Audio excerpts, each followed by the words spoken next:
Hello दोस्तों, आप सभी का स्वागत है हमारे YouTube channel study with Satyendra में। दोस्तों, आज हम क्लास 12 की फिजिक्स चैप्टर फर्स्ट विद्युत आवेश तथा क्षेत्र का एनसीईआरटी क्वेश्चन नंबर 6 को हल करेंगे। ठीक है, तो आइए वीडियो को स्टार्ट करते हैं और समझते हैं एनसीईआरटी क्वेश्चन नंबर 6 विद्युत आवेश तथा क्षेत्र रिलेशन का। ठीक है, इसमें लिखा हुआ है कि 4 बिंदु आवेश QA बराबर 2 माइक्रोकूलम, QB बराबर -5 माइक्रोकूलम, QC बराबर 2 माइक्रोकूलम तथा QD बराबर -5 माइक्रोकूलम 10 सेंटीमीटर भुजा के किसी वर्ग ABCD के शीर्षों पर अवस्थित है। और आगे बोला गया है कि वर्ग के केंद्र पर रखा 1 माइक्रोकूलम आवेश पर लगने वाला बल कितना होगा। तो ये चारों आवेश जो हैं एक वर्ग जो कि 10 सेंटीमीटर भुजा का वर्ग है उसके कोनों पर रखे हुए हैं और उसके बीच में भी 1 माइक्रोकूलम का आवेश रखा हुआ, उसी पर हमें निकालना है बल। ठीक है, तो यहाँ पे देखिए हमने फिगर ऑलरेडी बना रखा है। हमने एक वर्ग बनाया है जो कि 10 सेंटीमीटर भुजा का है। फिर QA यानी बिंदु A पर 2 माइक्रोकूलम, बिंदु B पर -5 माइक्रोकूलम, बिंदु C पर 2 माइक्रोकूलम और बिंदु D पर -5 माइक्रोकूलम के आवेश रखे हुए हैं। तथा हमने कहा था इसके केंद्र पर वर्ग का केंद्र कहाँ पे होता है। वर्ग के अगर हम दोनों विकर्णों को मिलाएंगे तो जहाँ पर विकर्ण उसके मिलेंगे आके वह उसका वर्ग का केंद्र होगा। तो मान लिया वो जो वर्ग का केंद्र है वो O है। यहाँ पे 1 माइक्रोकूलम का आवेश रखा है। अब इसी पर हमें क्या निकालना है, 1 माइक्रोकूलम पर लगने वाला बल। तो दोस्तों क्या होगा, इस पर अब देखना है कि 1 माइक्रोकूलम के आवेश पर कितने बल लग सकते हैं। ये भी हो सकता है कि 1 माइक्रोकूलम के ऊपर ये वाला बल 2 माइक्रोकूलम का आवेश भी इस पर बल लगाएगा। फिर 1 माइक्रोकूलम के ऊपर B वाला यानी -5 माइक्रोकूलम का भी आवेश इस पर बल लगाएगा। C वाला भी 2 माइक्रोकूलम वाला ये भी इस पर बल लगाएगा। D वाला भी 5 माइक्रोकूलम जो कि माइनस का ये भी इस पर बल लगाएगा। तो इस प्रकार से चारों कोनों से 4 इस पर बल लगेंगे। तो उन्हीं सबको हमें बल निकालना है और उनका परिणामी निकाल लेना है। परिणामी निकालने के बाद जो भी बल का मान आएगा वही उसके केंद्र पर होगा। तो ठीक है, पहले स्टार्ट करते हैं। इससे पहले आप लोगों को एक बात हम और बता देते हैं, वो समझ लीजिए अच्छे से।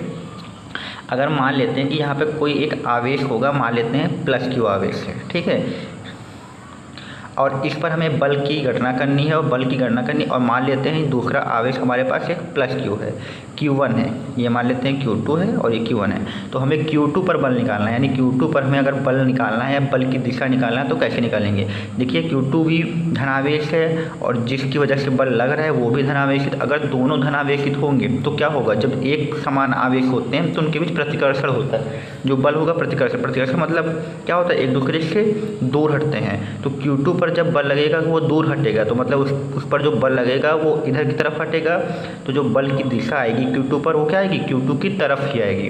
तो आपको सभी को अच्छे से याद रखना, किसी धनावेश पर अगर हम बल निकालेंगे, धनावेश के लिए धनावेश पर ही, तो उसकी दिशा में ही आएगा।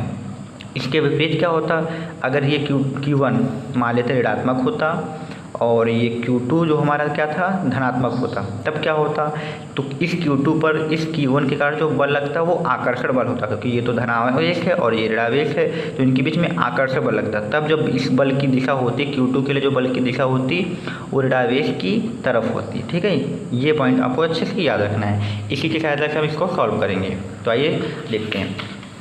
और एक बात और याद रखना है, अगर यहाँ पे दोनों बल बराबर हों, एक बल इस दिशा में लग रहा है, एक बल इस दिशा में लग रहा है, और 2 बल बराबर हों तो उनका जो परिणामी आएगा, मान लेते हैं Q2 पर कुछ बल लग रहा है उसका नाम F2 है, Q1 पर कुछ बल लग रहा है उसका नाम F1 है, और F1 की दिशा इधर है, F2 की दिशा इधर है। अगर 2 बल एक दूसरे के विपरीत दिशा में हैं तो जो भी उनका परिणामी होगा वो माइनस करके होगा, यानी बड़े से छोटा घटा के होगा। ये भी याद रखना है, अगर 2 बल विपरीत दिशा में होंगे तो उनका परिणामी दोनों का माइनस होगा।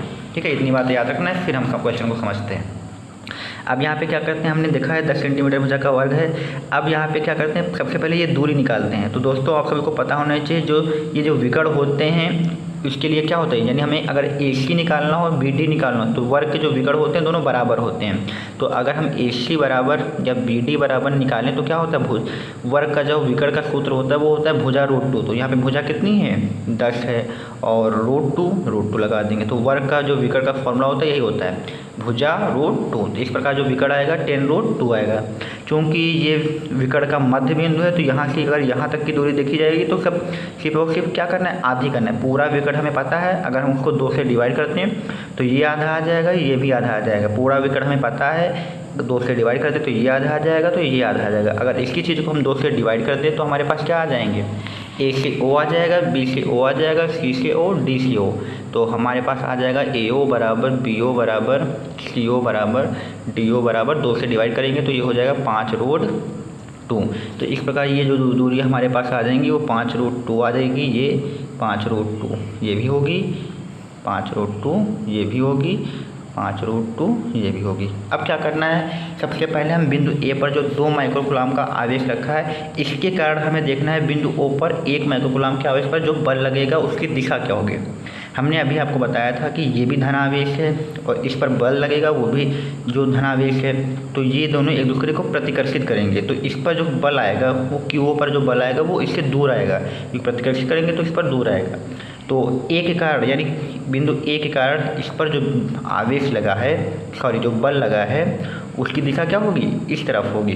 ठीक है, क्यों होगी, क्योंकि प्रतिकर्षण बल करेंगे, क्योंकि समान आवेश है तो जो 2 माइक्रोकूलाम की वजह से जो बल लगा है उसका दिशा इधर आएगी। तो इसका हम अगर नाम देना चाहें तो बिंदु ए की वजह से लगा है तो इसका हम नाम भी क्या दे सकते हैं, एफ ए दे सकते हैं। ठीक है, तो बिंदु ए के कारण जो भी इस 1 माइक्रोकूलाम के आवेश पर जो बल आएगा उसकी दिशा इधर होगी। फिर देखते हैं, अब इसके सामने वाले का हम निकाल लेते हैं पहले। ठीक है, यहाँ पे देखते हैं बिंदु सी पर भी क्या है, 2 माइक्रोकूलाम धनावेश है और बिंदु ओ भी है जिस पर निकालना है वो भी धनावेश है। अब ये क्या करेगा, इस पर बल लगाएगा, तो बल लगाएगा चूंकि धनावेश है तो आप प्रतिकर्षित करेंगे तो इसकी दिशा जो होगी वो इस तरफ आएगी।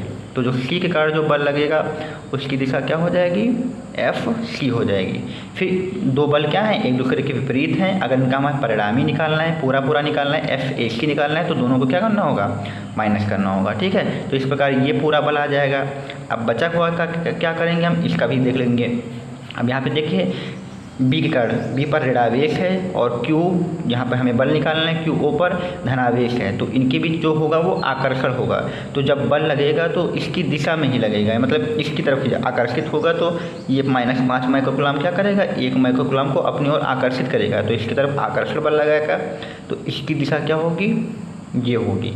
तो यहाँ पे जो हमारा बल होगा वो क्या होगा, एफ बी होगा। ठीक है, अब यहाँ पे देखते हैं क्यू डी -5 माइक्रोकूलाम है, ये प्लस का 1 माइक्रोकूलाम है। अब ये -5 माइक्रोकूलाम का आवेश इस पर बल लगाएगा, क्योंकि ये ऋणावेश है और धनावेश है, विपरीत आवेश है, आकर्षण होगा, तो इस पर जो बल लगेगा वो आकर्षण होगा। तो यानी 1 माइक्रोकूलाम को वो आकर्षित करेगा तो अपनी दिशा में बल लगाएगा।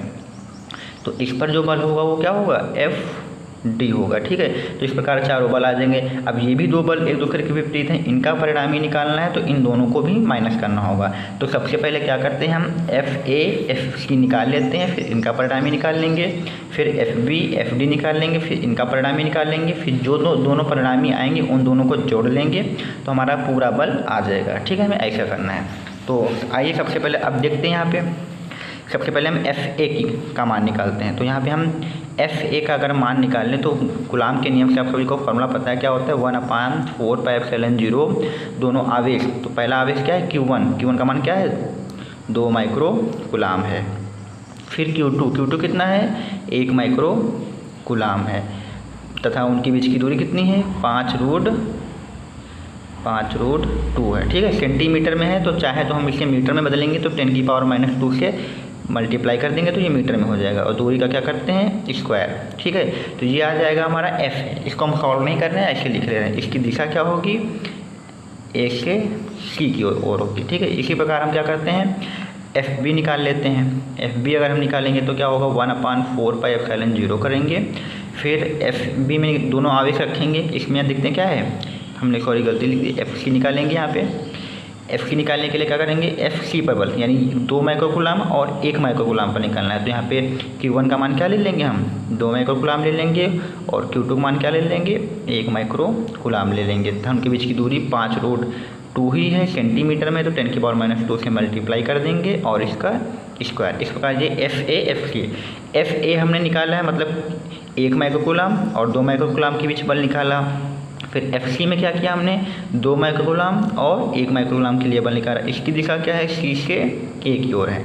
अब ये दोनों आ चुके हैं, अब हम क्या करेंगे, इनका परिणामी निकाल लेंगे। परिणामी मतलब एफ ए सी निकालेंगे। ठीक है, एफ ए सी। तो एफ ए सी कैसे निकालेंगे, हमने कहा था दोनों को माइनस करके निकालेंगे क्योंकि विपरीत दिशा में है, तो एफ ए से एफ सी घटा देंगे।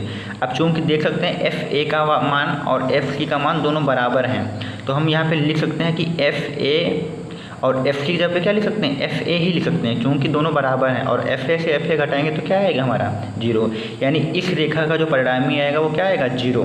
आप सभी को याद रखना है एफ ए यहाँ से हम लिख सकते हैं, ऊपर भी लिख सकते हैं एफ ए और एफ सी क्या हैं, बराबर हैं। तो जहाँ पर एफ सी होगा वहाँ पे हम क्या रख सकते हैं, एफ ए, इसलिए हमने इस एफ सी की जगह पे क्या रख दिया है, एफ ए रख दिया है। ठीक है, अगला पॉइंट देखते हैं। यहाँ पे हमने इसका निकाल लिया, अब हम निकालते हैं एफ बी। तो हमारा एक परिणामी एफ एक्स की आ चुका है। दूसरा देखते हैं यहाँ पे हम डी बी पर, तो यहाँ पे हम एफ बी अगर निकालेंगे तो क्या होगा 1/4πε0। आवेश क्या है -5 माइक्रोकुलाम है, माइनस नहीं लिखने क्योंकि चिन्ह सहित लिखा नहीं जाता है, तो -5 माइक्रोकुलाम हो जाएगा। फिर यहाँ पे क्या है 1 माइक्रोकुलाम है, 1 माइक्रोकुलाम लिख लेंगे। उनके बीच की दूरी वही 5√2 है, सेंटीमीटर में तो -2 से गुणा करके मीटर में बदल लेंगे स्क्वायर।